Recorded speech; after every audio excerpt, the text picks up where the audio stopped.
Everyone, I'm doing something today that not many people do on YouTube, and I'm filming a video with my boss. This is Nathan. He's the CEO of ConvertKit, which is the company that I work for as a marketing designer. But you're also an online creator yourself. Yeah. Do you want to tell the people about your things? Yeah, all my things. Okay, so I run ConvertKit, which is what I do with nearly all of my time. I also run a blog at nathanbarry.com. I play around on YouTube just a little bit, trying to slightly more. Yep. I've written a couple of books on self-publishing. My background's in software design, so that's kind of where I started. Lots of random stuff on the internet. I tweeted out saying I wanted to film a video with Nathan while we're on our team retreat right now in Oceanside, California. And most people said that what they really wanted to hear you talk about is leadership, because you lead a company of, what, with 38 people 38 now? people. And this company started as a side project for you. Yes. Did you set out with the intention of leading a big team? Well, I guess it's a small team relative to most tech companies. It's hard to say. You've worked at bigger companies than I have. Yeah. Did I expect it to get this big? No. My goal was to have it much smaller. My hope actually was for ConvertKit to get to about 25 or 30,000 a month in revenue. Okay. And if it got to that point, I knew it could support me, and then maybe one other full-time person and a contractor or two. Right. And that was the goal when I set out, which was actually just over 6 years ago now. So you've accidentally ended up running a team of 38 people. Yeah, yeah, and it took a long time to get going, but it's Yeah. certainly succeeded better than I ever expected. So what's that been like, going from never really intending on leading a team? That wasn't the goal, to lead a big company. But what's it been like to be leading all those people? Yeah, it's been a lot of learning as I go. There's more times than I would have hoped for where I have to go back to the team and ask for grace and understanding. And people going really, that's how you chose to lead this company through that? And you're like, yeah, I'm learning. But I can say as an employee at the company that we really like that about you. Right. That you don't come in pretending to know everything, Yeah, and I think that's huge, right? The people who get in trouble the most are who get too far out over their skis, where they're pretending, they're like, oh yeah, I could totally do this. I know exactly what I'm doing. Trust me. And then they end up messing up in some way. And then the next time they're like, yeah, trust me. And it's like, I don't know that I do. Yeah. But if instead you're saying, these are the values of who I am as a person, these are the values of who we are as a company and where we're trying to go, and we're going to do our best, but we're going to make mistakes along the way, then everybody expects that, and there's just a lot more grace, and I hope that more people see themselves in my leadership style of sometimes they may think, okay, I could do better, but for the most part they see, okay, there's someone doing their best, making some mistakes, and we're learning from that. I like to think there isn't any arrogance in my leadership style. Maybe it comes through in some cases, but only when you're playing a game or something like that. That's competitiveness, Yeah. which is different than arrogance. So how did you learn? You talk about having a leadership style. Right. Obviously, when you're just working on a project by yourself, you don't really have a leadership style because you're not leading any person. So how did you develop your leadership style and figure out what kind of boss you wanted to be? Yeah, so I'd actually disagree a little bit with not having a leadership style when you're working on something by yourself. We have a core principle at ConvertKit of work in public. And I actually think that is a leadership style. You may not be leading anyone, but as you work in public, so as you finish the project and you share on Twitter something about the process, you record a video about any tutorials from it, what you learned, then you're teaching and you're leading other people. That's fair. And so that's where that's my background, right? Right. And so then when it comes to more people in there, then I naturally have that style of this is what I'm working on, this is where I'm going, this is what I just learned. And so then that happens within the team. And that may seem super natural and okay, of course everybody does that. No, but the most common thing is that people make a decision behind closed doors. They never explain why they made that decision, why they thought that way, how they got to that point. And if a team member says, hey, quick question, why, that's are you questioning me? Are you questioning my leadership style? You talking to me? So much the opposite. Yeah. Whereas if you come into it as a blogger, as a podcaster, as a YouTuber, then you're just no, I document, I explain, and I lead in that way, and it's completely different, and it's very, very effective. What about when it comes to more specifically leading people though, and dealing with maybe the harder stuff that, I mean, you don't have to deal with firing anyone when you're working by yourself. Was there like, I don't know, a mentor that you had, or I don't how'd think you go about that? I didn't have a specific mentor for those kind of things. But a lot of people brought specific aspects to it over time. Yeah. There's a few different books that were really good. I really like Derek Sivers' Anything You Want. He kind of, it's the best book for like chart your own path, think outside of the box. It's really short. It takes an hour to read. Link in the description. Yeah, there you go. I would say Rework by the guys over at Basecamp. That was really good. And then I guess two more like management specific books would be Predictable Success, which I mean, these are all books that we've done as the book club. We've all read them as a company. Yeah. But that one was really good for just understanding this is the arc that you're going to go through as a business. And so you're like, everything is crazy right now. Things were good. They'll never be good again. And then like there's all these examples of people who are experiencing things just like you. And you're like, okay, I'm not alone. I'm not crazy, etc. The last book is Radical Candor. That's actually the most recent book that we did in our book club. And that's all about delivering direct feedback.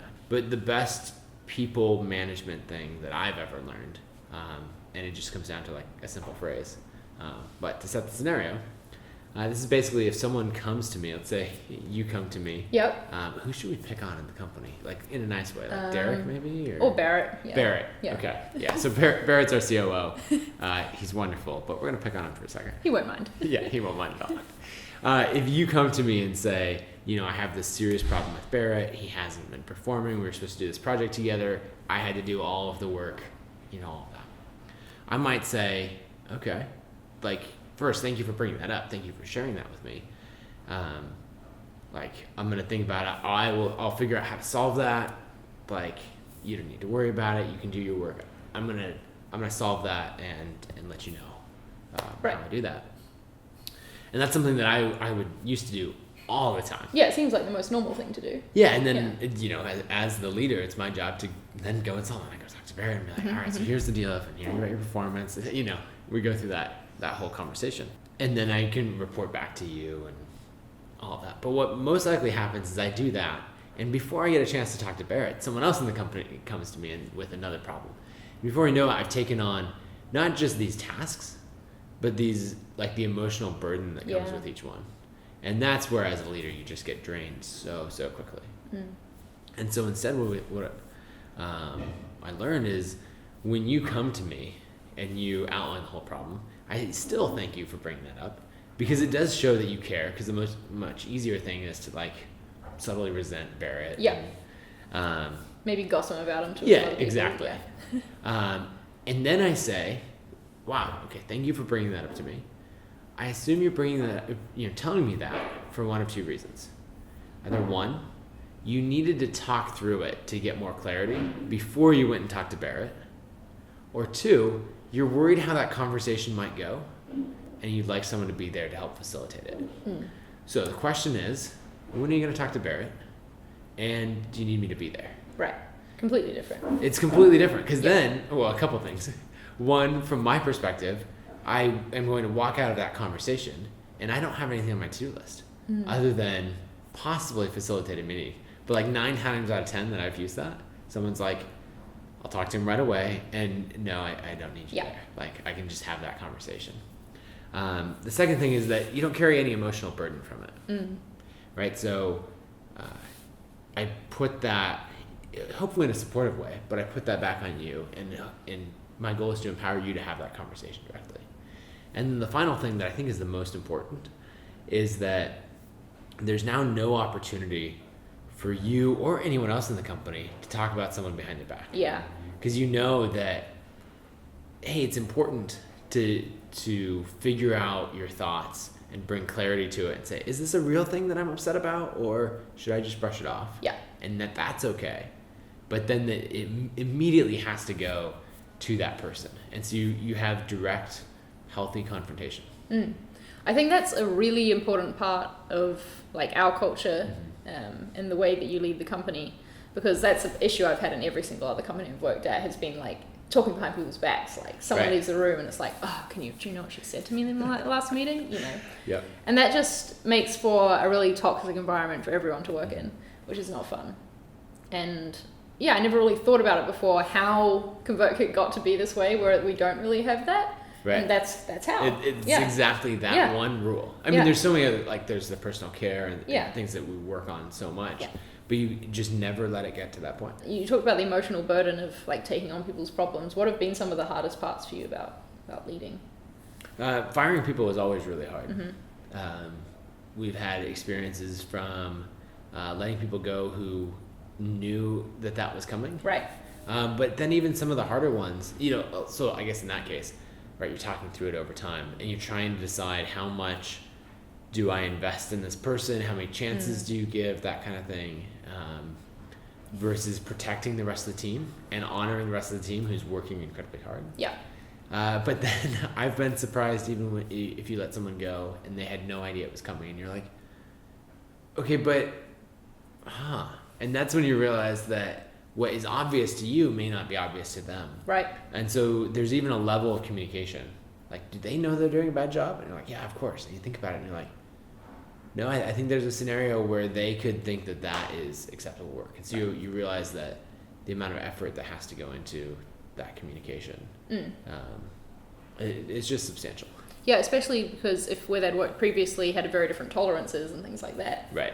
They maybe wouldn't know. What's your favorite part about being a leader? Let's spin it more positive. Yeah. I'm trying to pick a favorite. These retreats are really special, of being able to sit with everybody. I mean, I don't know if it comes across as somewhat selfish or I guess it's proud, right? Looking over the group of people. I walked into dinner the other night. Every table was totally packed with everybody sitting down, eating dinner, having great conversations.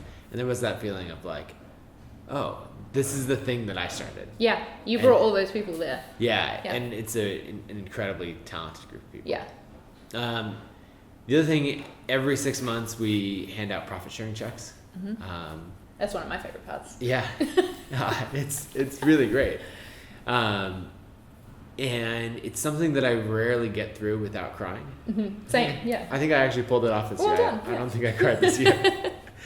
Of just being able to share that celebration together. And we worked super, super hard over the previous 6 months.